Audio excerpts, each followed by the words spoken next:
want to take a step back and saying whether you're considering becoming a parent, whether you already are a parent, whether you're somebody who's in this industry or this field, what are some of the more larger picture variables here? What are we basically creating here long term?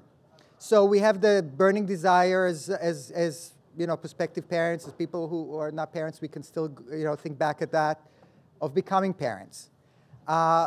We have a strong, many of us have a strong gut feeling that this is the right thing to do. We have a good sense that we'll be good parents and that, you know, there's nothing that should make our families any less than others. But maybe this is a time to pause and say, what do we know research-wise about the long-term well-being of all the parties involved? What do we know, since this is a discourse that is not happening in a vacuum.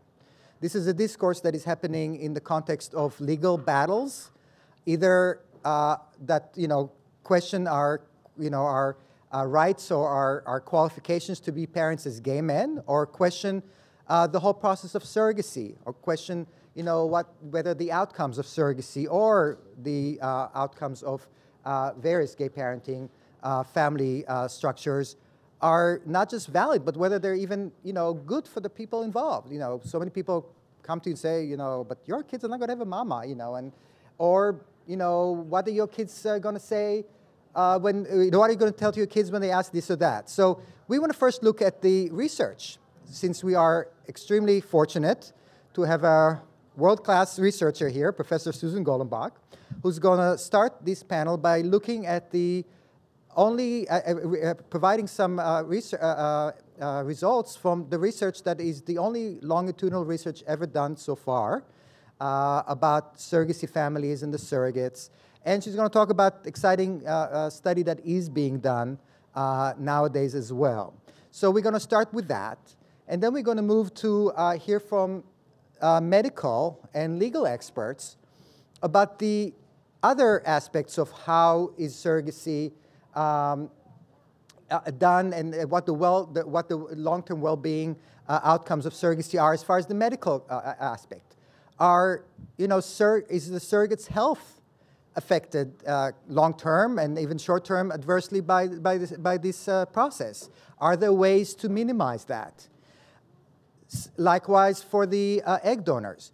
We want to look at that also from the personal standpoint. So it's not just a statistical research and what do we know, you know, about the overall, you know, actual long-term well-being medically as well as psychologically of all these parties. But if you, as a prospective parents, or even somebody who's already gone through the process, want to try to improve those long-term and short-term outcomes, what can you do? What can you do as far as, you know, the way you talk to your kids, the relationship you might have, or in the future or currently with the people who helped you through the process? What can you do as a prospective parent as far as when you start the process with a medical team? Are there particular variables or issues that you could ask them to consider or to maybe modify in the process that would be more in line with your own ethical, you know, internal guidelines? We respect the fact that people have different sensibilities. People have different moral, points of view. I'm not saying that I believe in moral relativism, but, you know, still, it's not my point, and I don't think anybody on the panel here is going to tell you what is right and what is wrong. But we're going to try to answer those questions from a more research and medical and legal standpoint. How could this process be done? How it is done, and how it is affecting long-term well-being of all the parties involved. And then we're going to move on to hearing from people who are actually right now helping our community in the effort to overcome some of the barriers that are probably not just making the process less secure legally, more expensive, but also making the possibility of having a meaningful relationship with the people that are helping us through this process, making it harder by forcing us to cross borders, since the irony is that even though New York is one of the more advanced states legally as far as marriage equality and other aspects that are important for quality of life for gay people, and also, I mean, keeping in mind that surrogacy is not just a gay issue, for people having fertility issues. When it comes to the possibility of using the help of a surrogate, New York is one of the 5 most restrictive states in the country. So we're going to hear from people who are going to help us set that in the context of what what is happening in other states, but also what is happening in New York. What is the likelihood of this ever passing, and what is it exactly that is being debated right now in Albany and hopefully reintroduced in the next session. So that's basically how we're going to go about it. We're going to start from the more general psychological, sociological research, go through the medical aspects, the general legal aspects, and then go down deeper into the legal context right here in New York State. We have an hour and a half, so we should certainly have some time for questions and answers. First of all, I just say thank you very much indeed to Ron and Men Having Babies for inviting me to speak today. It's a great honor and a great pleasure to be here and to share some of our research findings with you. So I'm director of the Centre for Family Research at the University of Cambridge in the United Kingdom. One of our important research areas in the centre is looking at the development and well-being of children and family relationships in general in new family forms. So we carry out studies of children in lesbian mother families, gay father families, single parent families, and families created by assisted reproductive technologies of various sorts. So studies of children born through donor insemination, embryo donation, egg donation, and surrogacy. So today, I haven't got time in the 15 or 20 minutes that I've been given today to tell you about all of this. But today I've been asked specifically to focus on our research on families created through surrogacy. So I'm going to talk to you about that. I should say at the outset that the studies I'm going to talk about are the only longitudinal studies of surrogacy families and of surrogate mothers. And so far, this research is all based on heterosexual couples having children through surrogacy, although I think much of it is very relevant. And at the end, I'm going to tell you a little bit about an ongoing study we're carrying out here in the US on families headed by gay fathers who have children through surrogacy. So what I'm going to do is focus on 3 studies. First of all, a longitudinal study of families created by surrogacy, a longitudinal study of surrogate mothers, and then, as I mentioned, the gay fathers surrogacy study as well. So this is coming from a UK perspective, but at the time that couples began to have children through surrogacy in the UK, a number of concerns were raised about the children who might be born in this way. And some of these were, firstly, that having a child through surrogacy would mean that the parents wouldn't have an opportunity for prenatal bonding with the child. And also that the involvement of a third party might somehow undermine the parents, the intended parents' feelings of entitlement in terms of their child and how they might parent the child when the child was eventually born. And also questions were raised about, well, what would happen if the surrogate remained in contact with the family as the child grows up? Would that also undermine the parents in terms of their relationships with their children? Another issue is that because surrogacy has been very controversial in the UK, and certainly when we began this study it was more controversial than it is now, that how will parents and children cope with the disapproval from the wider social group? And of course, the key question in all of this, how will children feel about being born through surrogacy and relinquished by the surrogate mother, who in some cases is also their genetic mother? So in our study, we set out to look at 4 areas of family relationships: the psychological well-being of the parents, the quality of the relationships between the parents and the child, the psychological development and adjustment of the children, and also the relationship between the surrogacy family and the surrogate mother over time. We have been studying 42 families with a surrogacy child. Now, it's not a large number, but our approach is very in-depth. And they are a very representative group because we had the good fortune to work with the Office of National Statistics in the UK, because all surrogacy families register when they become the legal parents of the child. So actually, this is a very representative group. And we compared these families with 2 other groups of families, 51 egg donation families, to control for the involvement of a third party in the birth of the child, and also a group of 80 families with naturally conceived children, and they were matched for various demographic variables. I'm not going to go into methodology here, but very happy to answer questions for anyone who's interested. So all of the children in the study were born at the millennium in the year 2000, so it's very easy to know how old they are.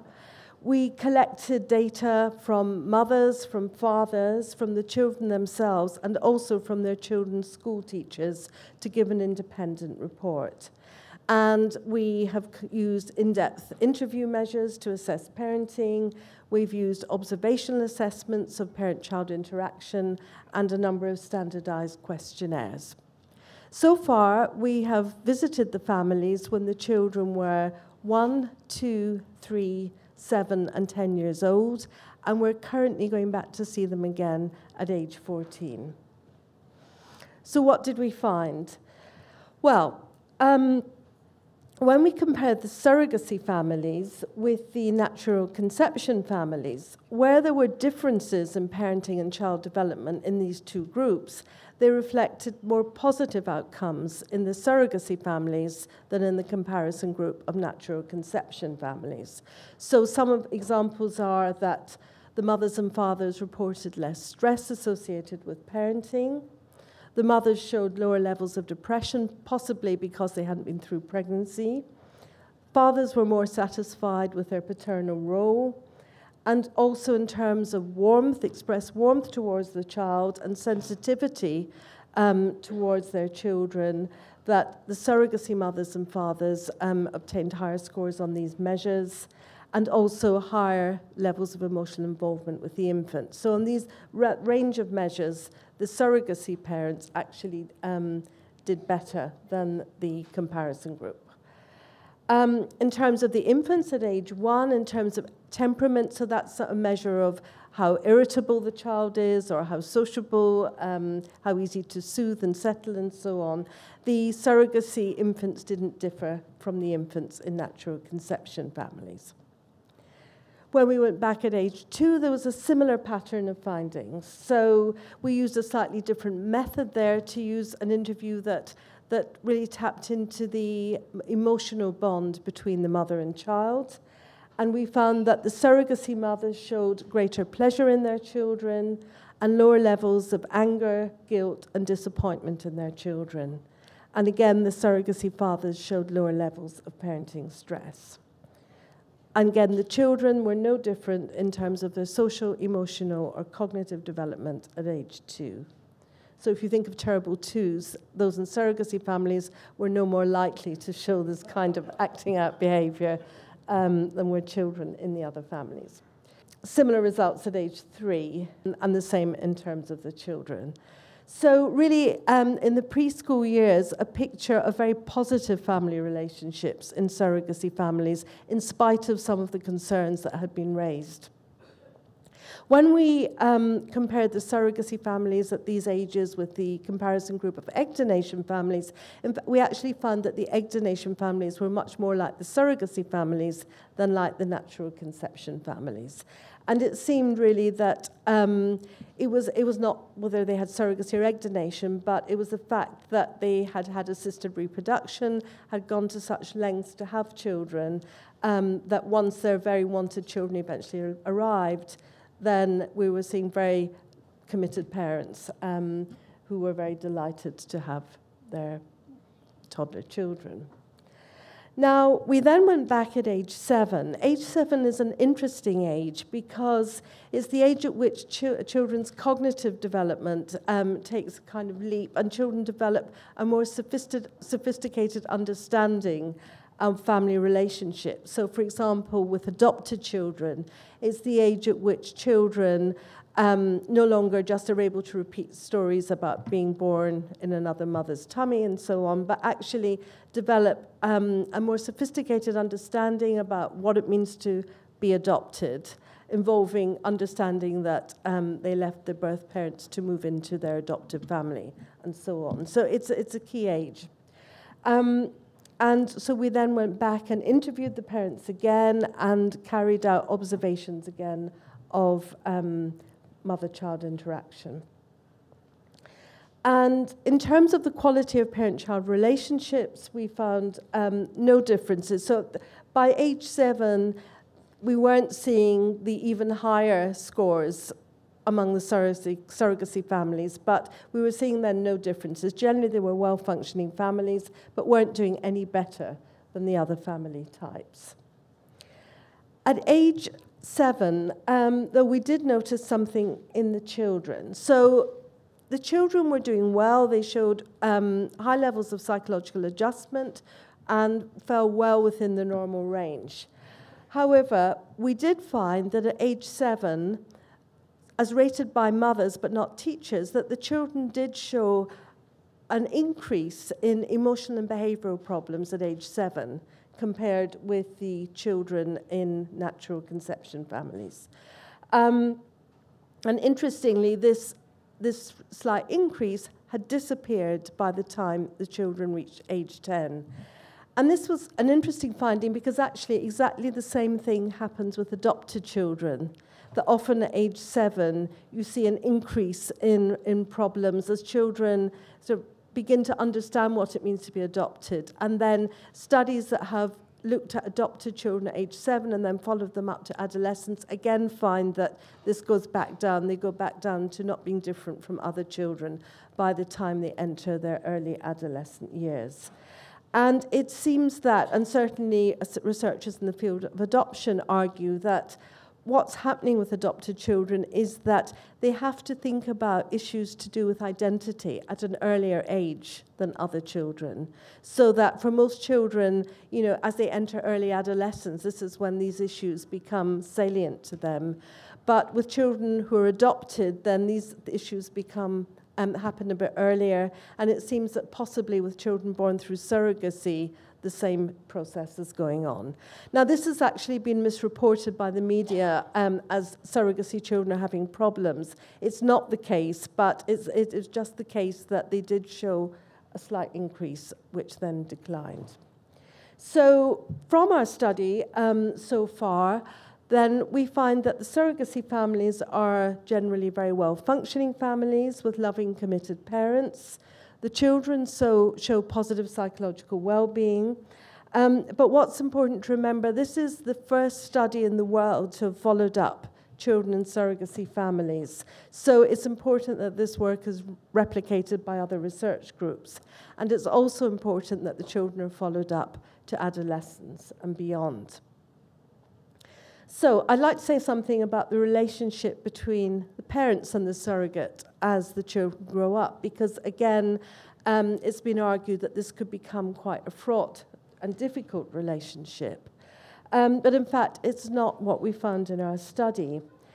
So during pregnancy, we found that most of the intended mothers had positive relationships with the surrogate, and most were pregnant at the birth.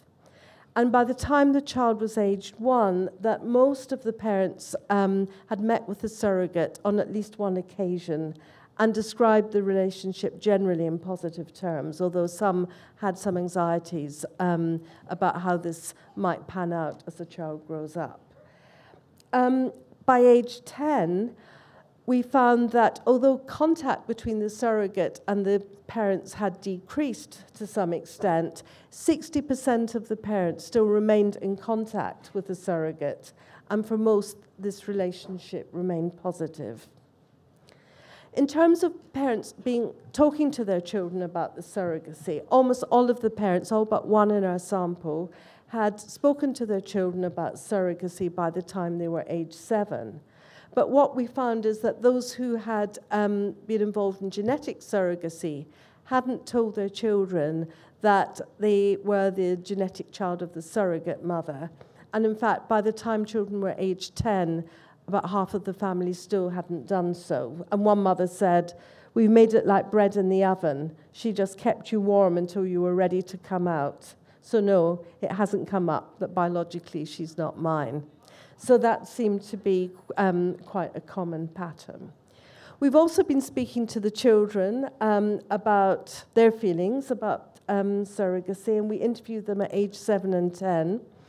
And most of the children who were in contact with their surrogate liked her, described her as nice, a kind lady, and so on. 2/3 wanted to see her more often than they actually did. The rest felt that contact was about right, and one child wanted to see the surrogate less. In spite of the concerns that children would be distressed about knowing about surrogacy, having the surrogate involved in their lives, actually, either they felt neutral or indifferent about the surrogacy or origins, and those who were in contact with the surrogate generally liked her. Some of them also understood about the relationship to the surrogate's own children. Now, I'll turn now to surrogate mothers. More ethical issues have been raised in relation to surrogate mothers than to the families created by surrogacy. And a number of questions that have come up are, firstly, is the surrogate in a position to give truly informed consent? Does she really know what she's letting herself in for, particularly if she hasn't had children of her own? How do surrogates feel about handing over the baby? Do they regret it later in life? Do they experience psychological problems as a result of surrogacy? And also, what is the impact on the surrogate's own family, including her partner and her own children? So at the Centre for Family Research, Vasanti Jadva and Susan Imrie have carried out a study of surrogates on average 10 years after they gave birth to a surrogacy child. So they have interviewed 34 surrogate mothers, and in fact 20 of whom they'd seen 1 year after because they were the surrogates who were paired with the surrogacy families in the other study. So, in fact, again, the results were very positive in terms of how the surrogate mothers felt in the years following the birth. 75% reported remaining in touch with the family they'd helped create. And that's interesting because it was in line with what the surrogacy parents said to us. So, you know, it does seem to be genuinely true. Almost half of the surrogate's children were in contact with the surrogacy child. And the children were interesting in that they varied quite a lot in how they saw the surrogacy child. So some saw that child as a half-sibling, others didn't feel they were really a relative at all, and others thought they had a kind of special kind of relationship, made up their own language, such as surrogate sister or tummy sister, and some of them, when they had to draw family trees at school, would put a little leg from their family to the surrogacy family and their half-siblings. The outcomes in terms of the surrogacy family were much more positive than people often thought. And I just want to give you a few quotes from the children themselves, what they said. So this was the child of a surrogate. She said, "I think it's really nice thing to do for someone. Obviously, if they can't have children and they really want a child, that's a bad thing.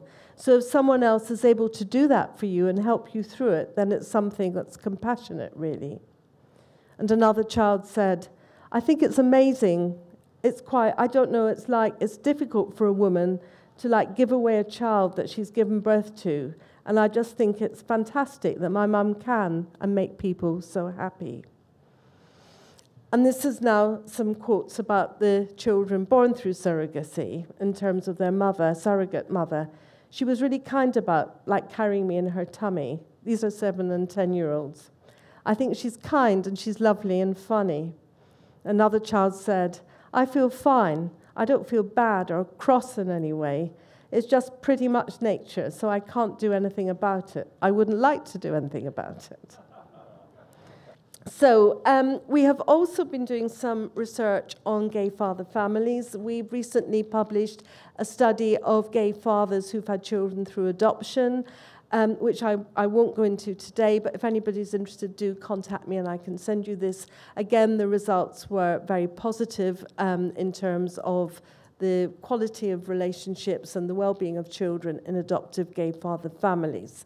But today, really, our focus is on surrogacy. And I'd just like to end by mentioning a study we're carrying out in the United States of gay families headed by gay couples with children aged 3 to 9 years old. And I would really urge any of you with children in that age, please would you consider helping us with the research. The research we have been carrying out so far has made a huge difference in terms of policy and legislation, not just in the UK, but in other countries. So, for example, in the UK now, if a gay couple have children through surrogacy, they can both become the joint legal parents of that child. Also, in the UK, the law has recently changed to allow gay couples to adopt children jointly. And although this is partly, of course, a change in social attitudes, the research has actually helped make a difference to these changes in legislation. And it really is important because people have such strong views on this, one way or another, and it really is important to have good empirical research to feed in to the debate. So if you either know somebody who are a couple, we're studying couples in this particular study, with the children aged between 3 to 9, please do contact, either let me know, email me, or email this email address. This won't commit you or anybody to taking part in the study, but we'd just like to be able to tell you a bit more about it. If any of you are here today or know of anybody, I brought some leaflets along about the study, so they're on the desk, and please help yourself. So thank you very much for listening.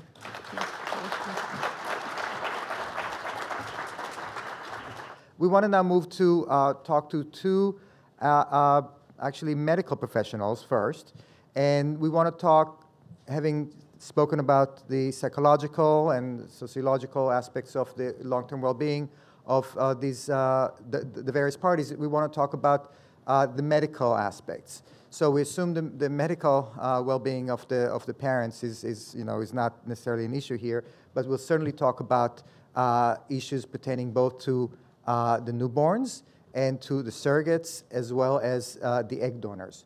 So we're going to start off with Dr. Georges Sylvestre. He's also a board member of Men Having Babies, has 2 kids from surrogacy with his husband David, who's somewhere here, I presume, and also a high-risk obstetrician. So I'm Georges Sylvestre, and I'm currently chairman of OBGYN at Flushing Hospital Medical Center in Queens, and I'm specialized, as Ron said, in high-risk pregnancies. So it was very nice to hear Dr. Gollenbach say that the kids will be all right. Because I think when it comes to surrogacy and having arrangements of that sort, if there's any kink in the process, it's not something which will be ultimately acceptable by society, by legislations. If you think about it, if the kids are not all right, that's not good.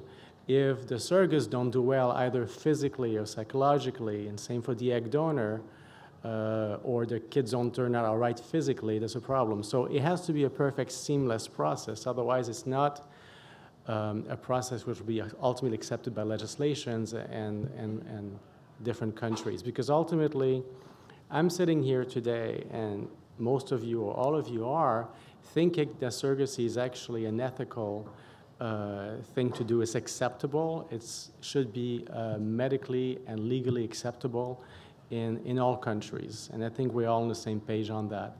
I think our goal is to make sure that it's done in the right way. So my focus is on the surrogate today. I deal with pregnant patients every day, and I wanted to be here because I have a role as a surrogacy gay dad with 2 kids, and also dealing with pregnant patients every day. So my view is try to be as global as possible. Sure, I'm not a surrogate who had kids myself, but I can have an idea of the risks and the benefits involved. In terms of ethics, in the principles of ethics, we want to make sure that there's beneficence and non-maleficence. There's also respect for autonomy of all the parties involved. And I think we all agree that having children is a benefit. in general to society, to individuals. So that's a good thing. When it comes to autonomy, I'll get it about it a bit further along, but when it comes to non-maleficence, we want to make sure we're not taking a risk to the surrogate mother.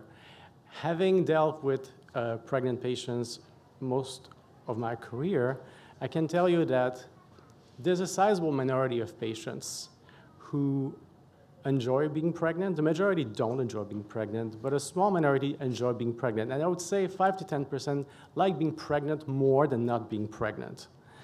So that's one thing that people who are very opposed to surrogacy have to keep in mind. And also, I think if you keep it, if you do it carefully, surrogacy is a safe thing. It's, I don't like when I hear anti-surrogacy people saying like, oh, it's like buying an organ. It's exploiting a woman. It's something which is ethically unacceptable, and I disagree with that because the rate of maternal mortality, dying in pregnancy or childbirth, is 16 per 100,000, so it's very low. It's never zero, but it's very low. And I think in a subset of women who choose to be surrogates, who volunteer to be surrogates, that we choose, Dr. Doyle and I, as being acceptable surrogate, the risk is probably even much lower because it's a selected group of patients who have easy pregnancy, who enjoy being pregnant, who will do well. So I think it's definitely an ethically acceptable option to be a surrogate that gives autonomy to the surrogate mother to accept to being a surrogate mother, and it benefits to the parents, the IPs that benefit from being a parent.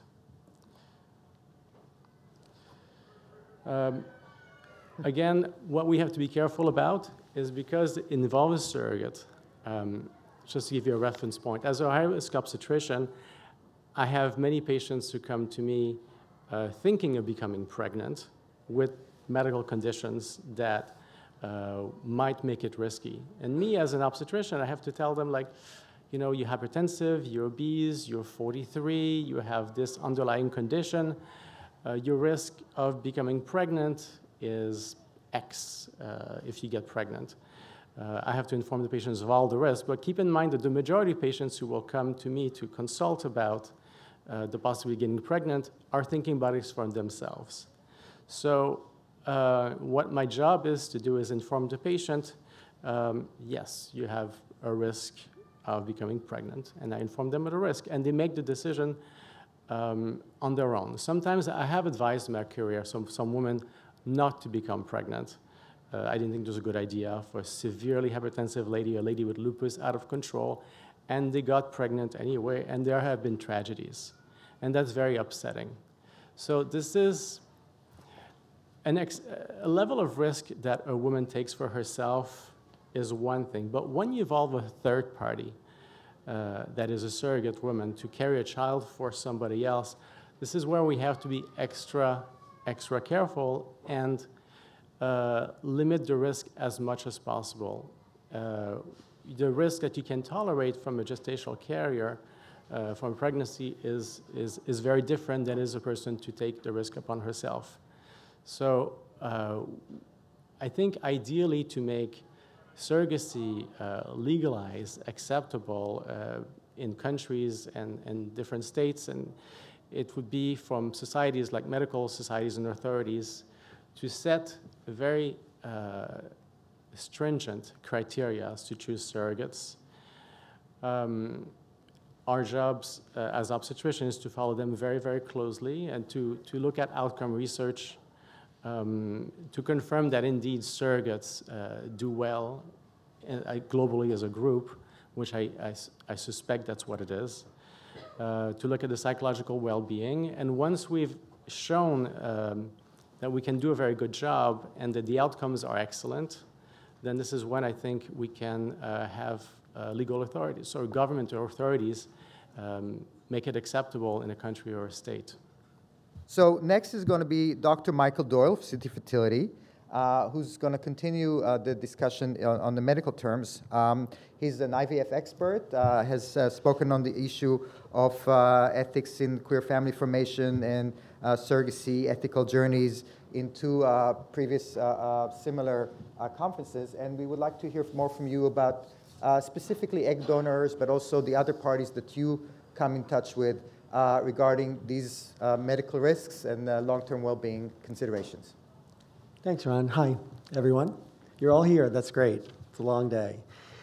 Common themes we're hearing each of us already, and I think we'll continue to hear it for the rest of the panel and afterward.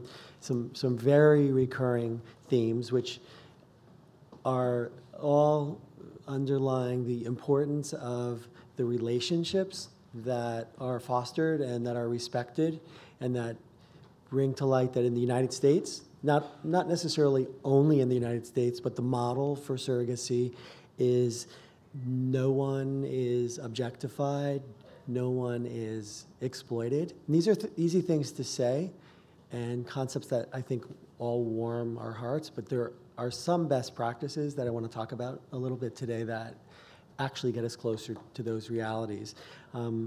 It's great to know, and it probably doesn't surprise any of us, the kids are all right and the data's there and there's going to be more and more data.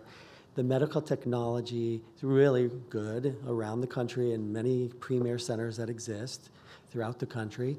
And the attention and the emotional energy can really start to shift on what Georgia said, the autonomy and the respect and the mingling of incredibly important people who have to be informed of the risks at every step and have to feel as important and connected. So at the end of the day, or if you will, at the end of the pregnancy and after, it's just a clear win, win, win, win. I work with the egg donors a lot. We have a donor program, I select them and I screen them and we talk to them a lot. And it's just as important to me that you achieve your goal, however and whatever that goal is of family building, as it is that the donors take away something from this other than money, which is actually a motivating factor, I'm sure, for 90% of them, but really not as important to most of them as the process. We do non-anonymous egg donor matching almost exclusively by choice, the choice of you and the choice of the donors. So it's not required, it just sort of evolves. If it isn't your objective when you start the process, think about it and think about the conversations, the inevitable conversations that will occur in your lives with your family. There's a general tendency among at least my clients to feel that the authenticity and the completeness of the conversations you're going to have with your little ones and your big ones are going to be more supported if there was some contact. That may be debatable, but I do think there are some interesting ways to think about egg donors other than the vessels for these eggs. We all know there's risks, and these girls and women need to know the medicines we believe from data are safe, that we're not increasing the subsequent risk to these women of ovarian cancer or cancer in general, or actually any decline in future fertility. We have some ways that I invite others to consider, if you're not already doing, to support even further the egg donation dynamic. We have a program that gives free fertility preservation services to all of our egg donors or any of our egg donors who want them after they've donated twice. It's really not a gimmick. It's just, you know what you did was great, and we may have helped several families form that wouldn't, and yeah, you got paid, but we as a community have the ability to support you. I don't want any of my egg donors at 38 or 40 to decide it's their turn and know that their eggs went to other people over the years willingly and with full compliance, but have a problem later on. So this concept of freezing and holding, freezing the eggs or giving them back to the donors is, I think, is an affirmative thing. Another option we actually encourage is a little bit more conceptual. It's that we know that the best embryos create the healthy babies, and obviously we're all invested in creating the best and most healthy embryos. But at some point, the question becomes, well, how many is enough? Now, you might be one father wants one baby one time. Do you really need 14 blastocysts to do that, or do we need to take and maybe you're a couple who actually wants 6 kids, and the answer to that question is yeah, you do need probably 10 or 12. But this whole, I think we're going in a direction where the whole like we have as environmentalists have taught us, we're leaving some kind of reproductive fingerprint here, and there is an ethical issue that's associated with what are we doing with all these eggs, and what are we doing with all these extra embryos? And it's coming up more, and we have thousands of embryos. I'm sure every clinic that has any reasonable volume over the years has the same. So many of the parents that I work with are looking at either the idea of maybe take the 14 to 16 eggs that an average or typical egg donor yields. You know what? What if we fertilize 6 or 8 of them and use this really advanced egg freezing technology that, if done right with experienced laboratory people, actually doesn't commit them genetically. Maybe you take 6 and freeze the other 8. Maybe you take 5 and your partner takes 5, and then there's these other 4 that, if you might need them. One of you may do better than the other, and when you're down the road looking for siblings, those unclaimed, genetically still available eggs that are yours may be the perfect solution for a sibling at a time when maybe your original egg donor, for whatever reason, is no longer available. Maybe your family is complete and you take those unfertilized eggs and you donate to someone. Maybe you have a sister that needs them, or maybe you give them back to the egg donor. Maybe they go back to the donor bank that at least that we have, the frozen donor bank, and someone else uses them. But there's going to be some, I think as we do this more and more and just keep cranking out the embryos, there's going to become some more increasing ethical based discussions about the creation of the embryos that we think we need. But the fact is, most of you, I say you as individuals, are going to get pregnant if you do this right, and you're going to probably have a lot of extra embryos. So I think that's an area that is clearly ethically based. The last point, and George has addressed it, is informed consent is often talked about, but as a physician who sees these incredible surrogates every day that want deeply to do this for all the right reasons, it's really important that as their intended parents and as their physicians, that we don't exploit or kind of go with this incredible momentum that most surrogates will pretty much answer any question as whatever the parents want. And I think that it's increasingly as embryo quality and implantation rates increase for all sorts of different reasons, that we keep in mind that twin pregnancies, like George said, they're more dangerous. Now, that doesn't mean they necessarily need to be avoided, and it wouldn't be my place to try to talk someone out of that. There's risk, and there's added risk. It may be highly manageable risk, but it goes back to screening of the surrogates. If you're looking to have a twin pregnancy, I personally think that's great, but there are ways, as he said, to control the risks as much as possible, limit the risks and the exposure, choose surrogates who perhaps have had twins before, whose records absolutely substantiate the likelihood that she's not just going to be having babies at 36 weeks, which is the average, but she's going to outperform the general population, and that she has a support system and a lifestyle that's conducive to that. So matching with the agencies is really important, and one of the best things you can do as parents is to think through at the beginning, not just we want to be parents, let's spin the wheel, I'll get the 11th surrogate that comes up because I'm the 11th in line. You really want to choose carefully the women based on your goals, based on your short-term and your long-term reproductive goals, and pick your egg donor as well. Pick an egg donor whose trajectory or reproductive history suggests that with whatever number of eggs you choose